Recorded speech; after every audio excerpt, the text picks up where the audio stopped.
말씀 우리 찾을 때 사도행전 2장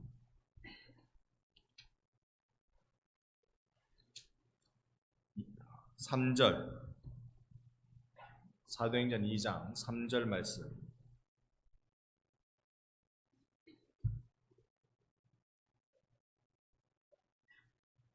이 장 3절 우리 함께 같이 읽어보겠습니다. 마치 불의 혀처럼 갈라지는 것들이 그들에게 보여 각 사람 위에 하나씩 임하여 있더니. 아멘. 아멘. 지난 시간에 이 성령이 임하는 현상 세 가지 중에 첫 번째 것 우리가 잠시 나눴습니다. 그게 바람처럼 임한다라는 거죠. 바람. 어디로부터 와서 어디로 가는지는 모르지만 지금 내게 바람이 불고 있다, 이걸 아는 것이 성령의 역사라는 걸 말씀드렸습니다. 요한복음에 예수님께서 주신 말씀이 그런 것이었죠. 성령은 그렇습니다. 여러분, 오늘 이 밤이 우리가 하나님을 다 이해할 수 없는데 분명한 한 가지 사실은 성령께서 오신다는 것입니다. 할렐루야. 성령께서 오신 걸 어떻게 아느냐? 알아요. 설명은 못하겠어요. 그런데 알아요. 내가 바람 부는 걸 경험하는 것처럼 성령이 내게 오신 것을 알겠어요. 여러분, 여러분을 사랑하시는 성령 하나님 은혜가 오늘 이 밤에 여러분 가운데 임하기를 축원합니다. 성령님 오시는 걸 알겠어요. 오늘은요, 지난 시간에 너무 더워서 바람 얘기했는데 오늘도 더운데 오늘은 불 얘기해야 되겠습니다. 두 번째 특징이 보니까 성령이 임하시는 두 번째 특징이 불로 임하는 겁니다. 불의 혀처럼 이렇게 갈라진다. 이걸 어떻게 그건 상상하기 나름인 것 같아요. 우리가 불길을 보면 이렇게 갈라지는 모습을 볼 수 있으니까, 큰 화염은 그런 모습을 볼 수 있으니까 그냥 성냥불 켜갖고는 그거 자세히 안 보입니다만은 이 큰 화염은 이렇게 갈라지는 모습을 볼 수 있죠. 그런데 오늘 독특한 표현이 안에 있습니다. 여러분, 제가 이 표현 참 감사한데요. 3절 끝자락에 보면 이 성령이 임하는데 갈라지는 것들이 그들에게, 즉 성령 임하기를 바라고 기도하고 있는 그들에게 보여 각 사람 위에 하나씩 임하여 있더니. 참 복된 말씀인 것 같아요. 성령이 임하시는데 각 사람에게 하나씩 임하여 있는다. 여러분, 전능하신 하나님께서 오늘 여러분 가운데 하나씩 생명의 불꽃으로 충만케 해주실 줄로 믿습니다.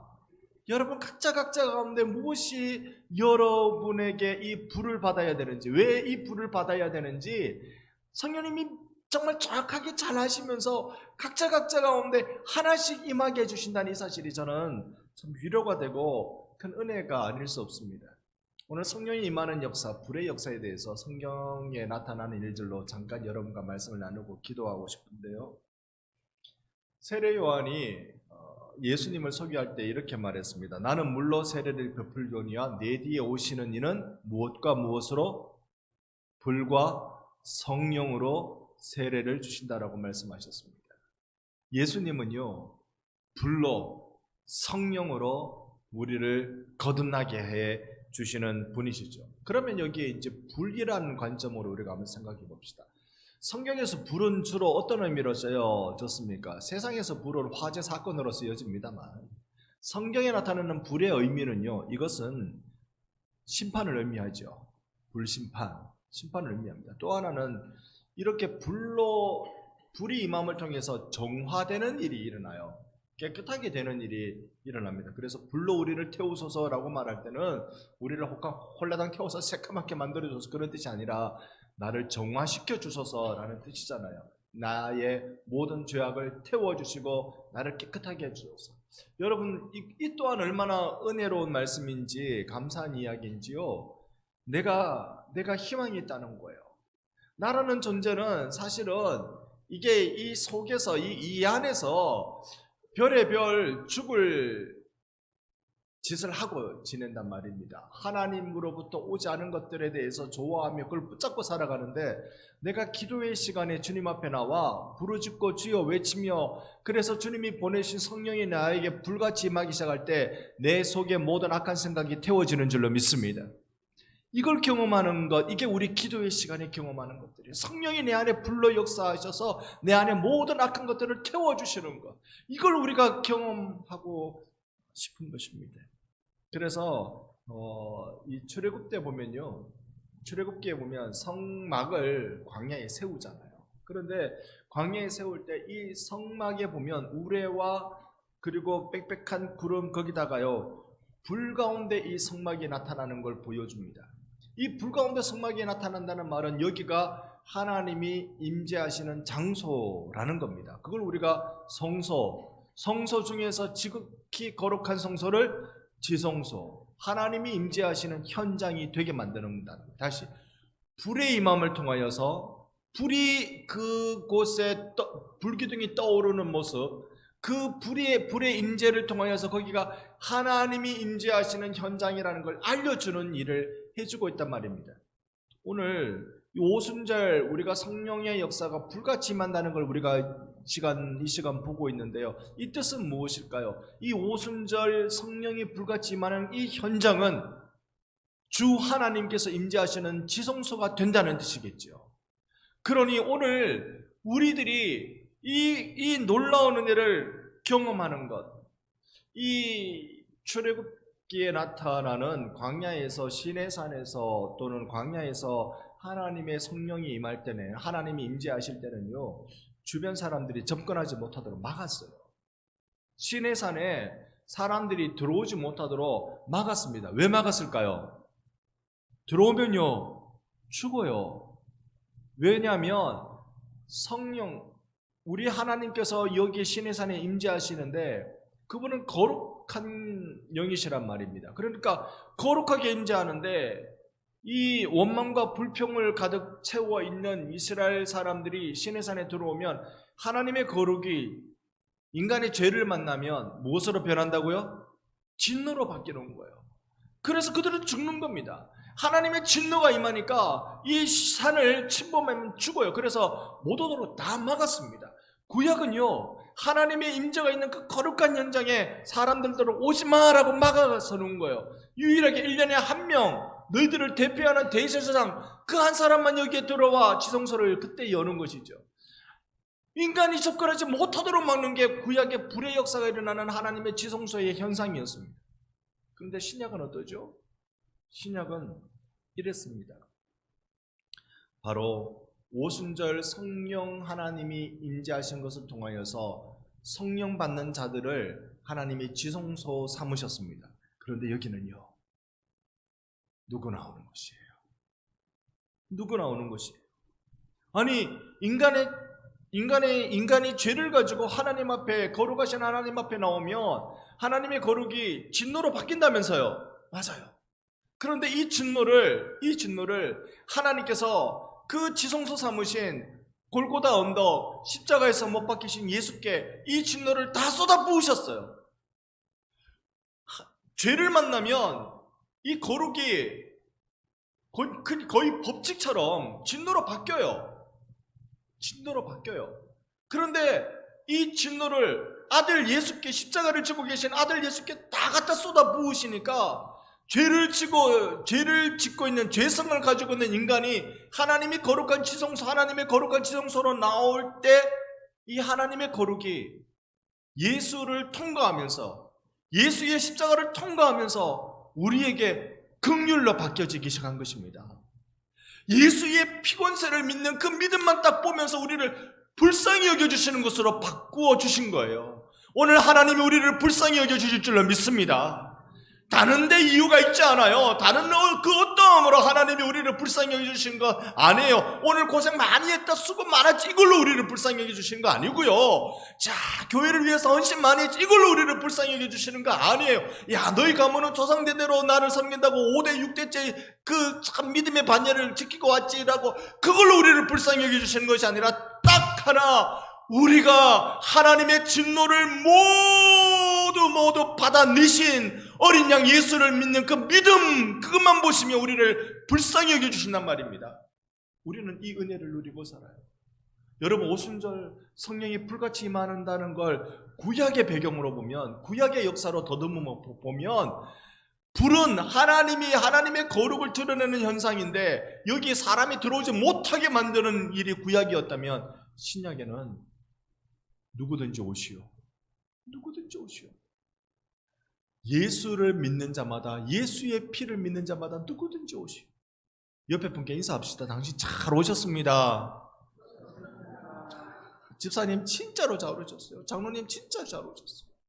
여러분, 오늘 이 예수님 앞에 나오는 거요, 예수를 의지하고 하나님 앞에 나가는 거, 이 기도의 시간이, 오늘 이 기도의 시간이 불의 역사가 되는 시간일 것이고, 이 기도의 시간이 오늘 우리의 하나님의 거룩한 임재를 경험하는 시간이 될 것인데, 그런데도 그 현장을 우리가 보고 누리며 감동하며 함께 머물 수 있는 건 내 주 예수의 피 권세 때문에 그렇습니다.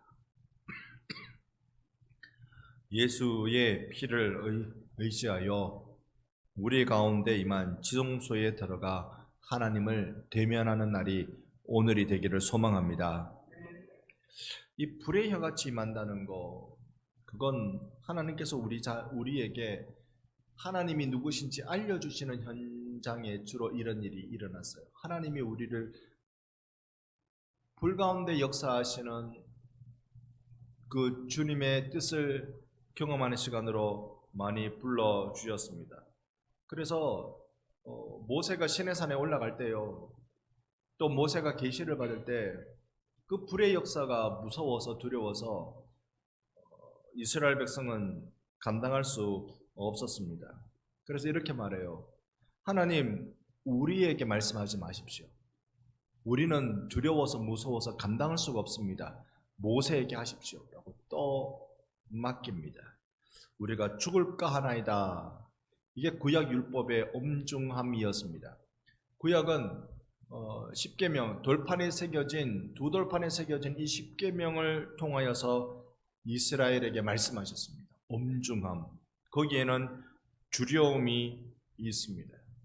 그래서 이 하나님이 우리에게 말씀하신 계시의 현장이 두려움과 무서움을 드러내는 것이었다면, 신약에 와서는요, 오순절 성령이 불의 혀같이 임하는 건 돌판에 새겨진 심판이 아니라 우리의 마음판에 새겨진 새 언약으로 다가오는 겁니다. 예수의 새 언약으로 우리 가운데 다가오는 그 역사. 그래서 우리가 심판과 저주를 두려워하는 그런 선언적 말씀이 아니라 죄인을 용서하는, 죄를 용서해 주시는 구원과 은혜의 음성을 우리에게 들려주시는 줄 믿습니다. 여러분, 절대로 악한 지도자에게 속아 넘어가지 마십시오. 악한 이 지도자, 종교 지도자들은요, 자꾸 여러분에게 두려움을 줍니다. 해야지 말이지. 그래가 되겠냐면서. 이 두려움을 줘요. 근데 복음은 그런 식으로 두려움이 다가오지 않습니다. 복음에 두려움이 없는 건 아닙니다. 복음의 두려움은요, 믿는 자에게 있는 복음의 두려움이라는 건 지극히 거룩하신 하나님 앞에 내가 머물면서, 주의 임재 안에 머물면서 내가 느끼는 거룩함에 대한 경외함의 두려움이지, 하나님이 뿅망치 들고 계셔가지고 어디 한 번만 잘못해봐라고 머리만 들이내면 때리고 들이내면 때리고, 그건 세상 사악한 주인들이 그렇게 하는 겁니다. 요놈의 종 어디 놀고 자빠졌어, 한번 걸리게만 걸려봐, 이렇게 하는 세상 사악한 주인들이 그렇게 하는 거예요. 여러분, 우리 주 하나님은 여러분을 책임지고 싶어서 주인 되신 분이십니다. 여러분을 끝까지 책임지고 싶어서 우리의 주인 되신 분이시라고요. 그 하나님이 우리를 향하여서 너는 내 아들이다, 내 딸이다라고 말씀하시는 분이십니다.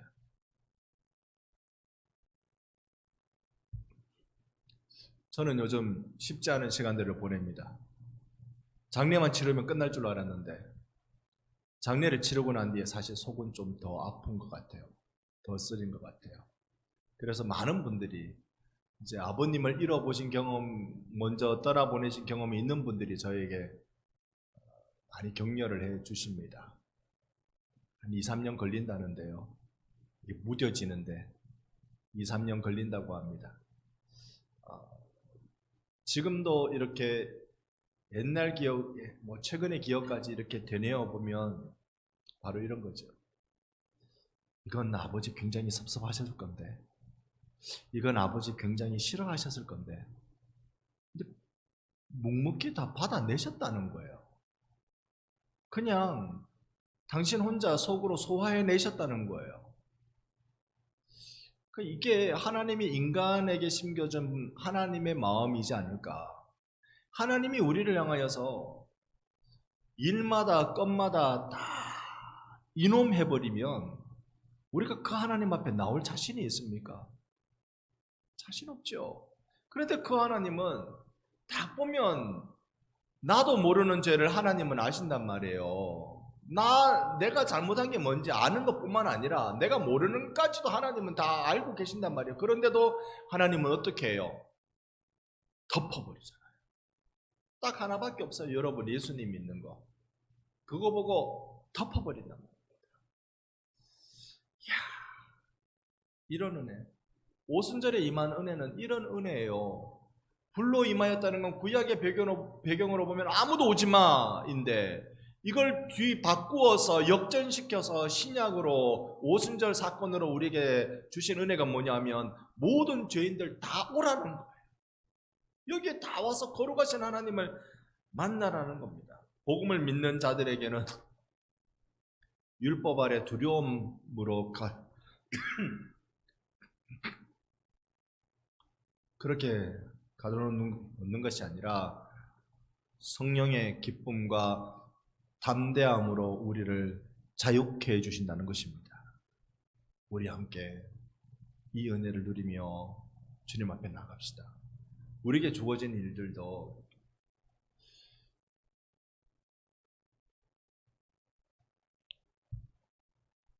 신앙의 성숙을 생각해 보면요, 세월이 지나면 어른들이 주로 그래 말씀하십니다. 세월이 지나면 숙일 것밖에 없다. 그게 벼 이삭 두고 주로 말씀하시잖아요. 이삭이 연글지 못할 때는 벼가 꼿꼿하게 이렇게 위만 이렇게 하늘로만 이렇게 자라고 있습니다만, 가을녘 들판을 보면 벼가 누렇게 되면 이삭을 충실하게 맺었을 때는 자꾸 땅만 봐요. 자꾸 숙여요. 자꾸 숙여요. 이게 신앙의 모습이지 않을까요? 신앙의 모습이라는 건 젊었을 땐 맞아, 예수님을 믿는다는 건 이렇게 해야지, 저렇게 살아야지 한참 이렇게 생각하다가 세월이 지나면서 은혜를 받고 성경을 알고 그 다음에 나 자신에 대해서 실망을 많이 하고 그렇게 되니까 주님이 하실 일밖에 없습니다. 내가 할 일 없고 주님이 하실 일밖에 없습니다. 나는 그저 주님이 하라는 대로 하는 그저 통로로 쓰실 뿐입니다. 그거밖에 없는 것 같아요. 자꾸 숙이는 것밖에 달리 뭐 없어요. 그게 우리가 경험해야 될 일 아닐까요? 우리는 우리에게 주어진 일조차도 솔직하게 얘기하면 감당하지 못할 것 같아요. 솔직하게 얘기하면. 그런데 그 위치에 있으니까, 그 신분에 있으니까 감당하라고 하나님이 두셨으니까 감당해 나가는 것일 뿐 감당할 자신은 없습니다. 그러니 우리는 더 기도하고 자꾸 주님 앞에 맡기고 엎드리고 그렇게 하는 것이죠. 오늘 그 주님이 여러분을 불러주십니다. 성령님이 주시는 이 은혜, 아무나 오게 누구나 오게 성령님이 주시는 이 은혜를 오늘 3절 끝자락에 각 사람 위에 하나씩 임하여 있더니, 오늘 불의 혀의 역사가 누구든지 주 앞에 나오게 만든 이 불의 혀의 역사가 여러분 한 사람 한 사람에게 단 한 명도 예외 없이 각 사람에게 임하는 역사가 일어나기를 예수의 이름으로 축원합니다. 아멘. 그래서 우리